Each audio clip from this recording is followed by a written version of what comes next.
Biology lesson for SHS 1 is going to be presented by myself, and my name is Ahmed Suleiman Anderson Jr. The topic for today is body symmetry, and the subtopic is types of body symmetry. At the end of the lesson, students should be able to explain what body symmetry is and state the types of body symmetry and give examples. Now, when we say body symmetry, we are referring to the correspondence of body parts in size, shape, and relative position on the opposite sides of a dividing line or distributed along a central axis. The correspondence here means similarity. So when you divide a body into two, the body can be an organism or parts of the organism. So when you divide it into two, and then when you are able to divide it into two equal parts or more than two equal parts, and then the parts have some level of similarity, then we say that that type of body exhibits symmetry. So the symmetry here refers to the similarity between body parts in terms of size, shape, and relative position on the opposite sides of a dividing line. The diagram below indicates organisms that can be divided. If you see the first one is an insect, and the line that is passing through is the dividing line. So the left side of the insect, you could see clearly that it is of equal size and shape like the right side of the insect, and therefore the insect here exhibits body symmetry. The coral polyp also shows body symmetry in that you see we have several dividing lines. Now with each dividing line, when you take the sides, the opposite sides, you realize that they are similar, and therefore the coral polyp also shows body symmetry. But the sponge there doesn't show any symmetry because it cannot be divided along any line. So a body symmetry shows how a body can be divided either along one or many planes to produce mirror images of equivalent halves. Types of symmetry. An organism or an object can be classified into three based on their body plan. The first one is that it can be classified as having bilateral symmetry, or it can be classified as having radial symmetry, or as being asymmetrical. Now, when we say bilateral symmetry refers to a body that can be divided along only one plane to produce two equal halves which are of mirror images to one another. The bi here means two, and the lateral is sides. So when you divide an organism into two, and then the sides are of equivalent shape and size, then it means that the body is bilaterally symmetrical. We could see clearly the diagram down there, the human being and then the butterfly. The line, the red line is the dividing line, and it is that plane that a human being can be divided. So when you take the human being and then you divide it along that particular plane, you realize that one side is almost equal to the other side. But you cannot divide the human being along any path apart from that particular line.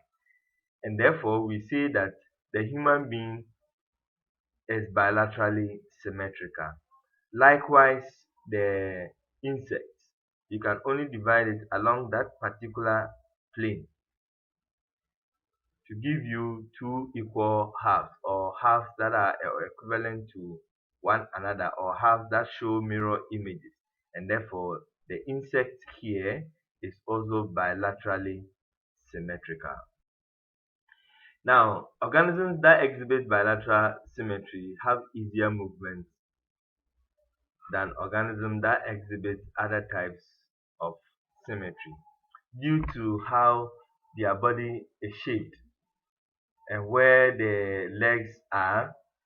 They can be able to move faster as compared to organisms that show other type of symmetry.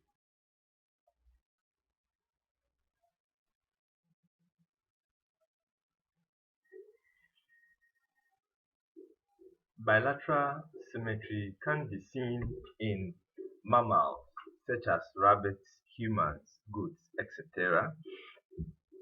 You can also see them in fruits such as mango, etc. And then you can also see them in flowers such as the clitoria tenacia. You can also see bilateral symmetry in leaves such as hibiscus. So the picture here is, or it shows organisms that exhibit bilateral symmetry. We've already explained that bilateral symmetry is when an organism can be divided along only one plane to produce equal halves, or to produce halves that are mirror images to one another. Here we can say that the human being shows bilateral symmetry because it can only be divided along only one plane to produce two equal halves which are mirror images of one another. And that division can only be from the head to the toe and not from any part of the body. The butterfly can only be divided along only one plane from the head through the thorax to the abdomen to produce two equal halves. So the picture here is rabbits, and we know that rabbit is also a mammal just like human being, and therefore the rabbit also shows bilateral symmetry. The goat is also a mammal and it also shows bilateral symmetry. We can also see bilateral symmetry in flowers. So the flower here is the clitoria tenacia. You could see that we can only divide this flower along the black line. That is the only plane that this flower can be divided, and therefore we say that this flower is bilaterally symmetrical. Take note that a flower that is bilaterally symmetrical is also referred to as zygomorphic, a zygomorphic flower. The orchid flower is also zygomorphic or bilaterally symmetrical in that it can only be divided along one plane. That is where, from where the red line is. You cannot divide, when you divide this flower along any plane, you will not get mirror images, or you will not get sides that are of equal shape and size.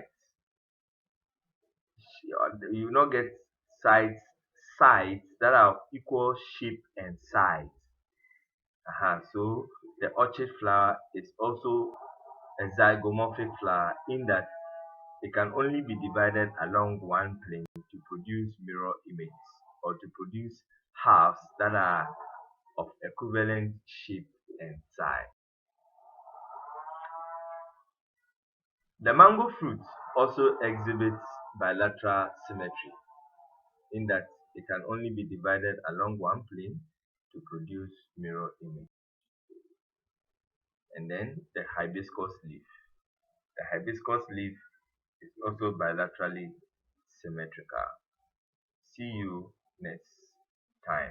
But take note that when we say bilateral symmetry, it means that it's an organism and an organism, if an organism is bilaterally symmetrical, it therefore means that the organism can be divided along only one plane to produce mirror images or to produce halves that are of equivalent shape